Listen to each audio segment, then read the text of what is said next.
各位朋友，大家好，又係李奧。每個禮拜同大家回顧一周時局啟示嘅時間。今個禮拜市場出現咗一個好有趣嘅現象，油價單周急跌近9%，由107美元跌翻去88美元。點解？因為美伊兩國重啟停火談判，市場鬆咗口氣。但係我想提醒大家，停火唔係終點，只係喘息。伊朗都講復仇計劃依然有效，地緣政治風險從來唔會因為一次停火就消失。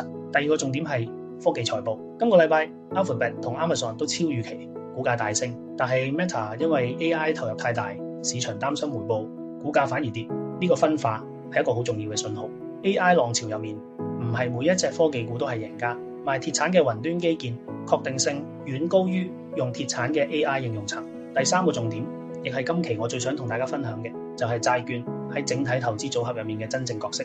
好多人以為債券就係安全嘅代名詞，但係今個禮拜美國30年期國債收益率突破5%，股票跌，債券都跌。呢個係2022年嗰種股債同跌嘅噩夢重演。有人會問，債券仲有冇用呢？答案係有用，但要用得啱。債券喺組合入面扮演兩個角色，第一係穩定器，當股市大跌嘅時候提供緩衝；第二係收益來源，定期票息，提供可預期嘅現金流。但係喺而家高利率嘅環境下，我會點做呢？作為年度最佳財務策劃師，我會先縮短存續期，持有1至3年嘅短期債券或者浮息債券，大幅降低對利率嘅敏感度。第二，認識債券嘅信用等級，投資級別債券提供防禦，高收益債提供超額回報，按市場週期動態調整比例。第三，黃金同債券互補。今個禮拜股市跌嘅時候，黃金逆市升咗2.64%，呢個就係真正嘅分散。